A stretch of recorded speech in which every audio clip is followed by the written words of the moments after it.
In 1590, a rescue party crossed the Atlantic to save 115 people. What they found instead was one word, carved into a post. No bodies, no signs of struggle, no trace of a single human being. An entire English colony vanished. The man staring at that word wasn't just their governor, he was their grandfather. 3 years earlier, he'd left them here, thriving, hopeful, alive. What happened in between would become America's oldest unsolved mystery. For over 400 years, no one had an answer.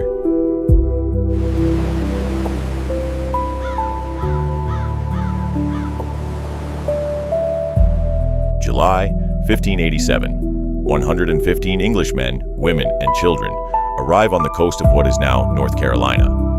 They weren't soldiers. They were farmers, glassmakers, masons, families chasing a new life in a new world. Their governor, John White, was an artist by trade, sent to lead a colony he'd only ever drawn. He had one advantage the others didn't.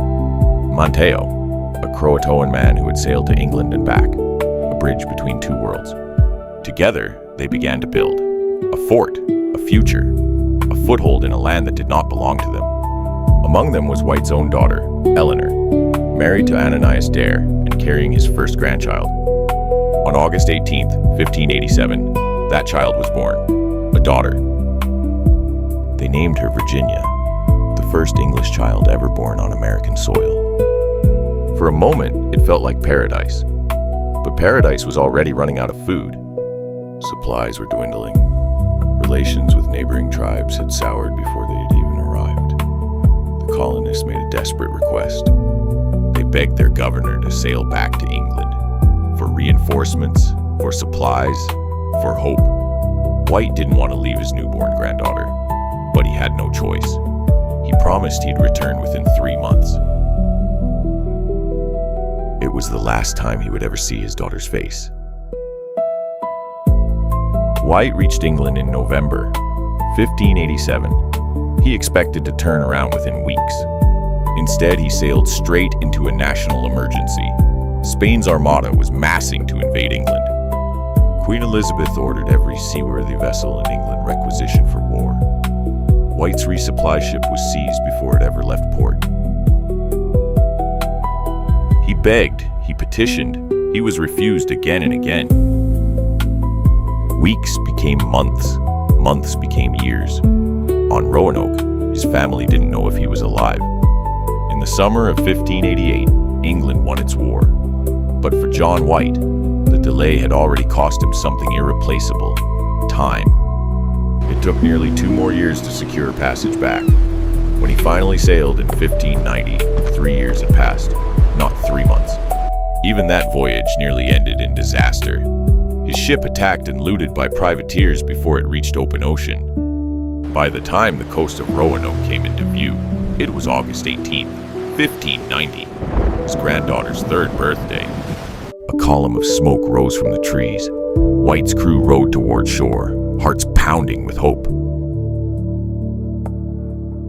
But no one was waiting on the sand. No one was waiting at all. They called out names: Eleanor, Ananias, Virginia. Only the wind answered. The fort itself was gone, dismantled, not destroyed, taken apart deliberately, board by board. Then White saw it, carved into a fence post. One word: CROATOAN, the name of a friendly island 50 miles south. Before he'd left, White had given them a code. If they were in danger, carve a cross above their message. There was no cross, which meant they hadn't fled in terror. They had left with a plan. Relief surged through him. His family was alive. He ordered the crew to sail for CROATOAN immediately. Then the sky turned. A violent storm swept in from the Atlantic, snapping the ship's anchor cable. The ship's captain refused to risk the crew any further. He turned the vessel back toward England.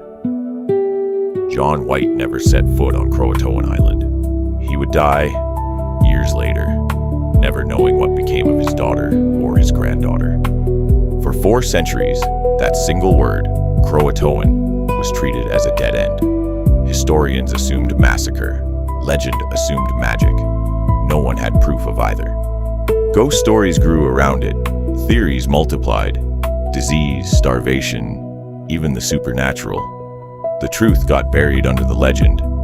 But 50 miles south of Roanoke lies Hatteras Island, the very place carved into that post. And it's where the real answer was buried the whole time. Beginning in the 1990s, archaeologists started digging into Hatteras soil, and what they found rewrote the story. The English rapier hilt, 16th century, buried not in an English grave, but in a Native American settlement. A slate writing tablet, English gunflints, a gold signet ring. Layer after layer, English objects kept turning up, mixed directly into native households. Not hidden, not looted, not scattered by war. Woven into daily life, cooking pits, tool piles, ordinary trash heaps. The evidence pointed to something no one expected. The colonists hadn't been massacred. They had been absorbed. Decades later, English explorers pushing further into the region wrote of natives with gray eyes and light-colored hair, living openly among coastal tribes.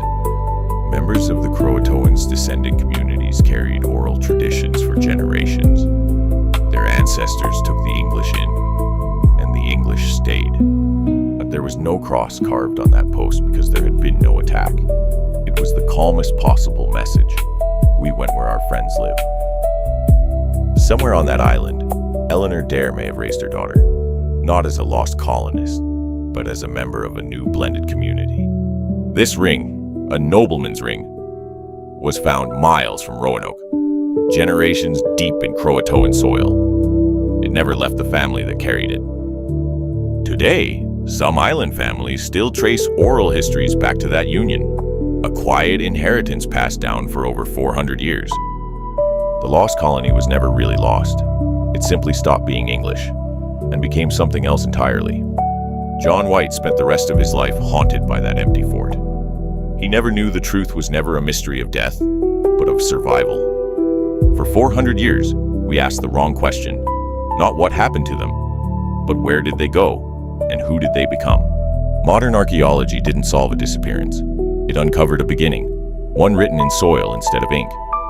A single word, carved in desperation and hope, turned out to be the most honest message in American history. Not vanished, not erased, just woven into a story no one thought to look for. The lost colony was never lost. It simply became part of a bigger story.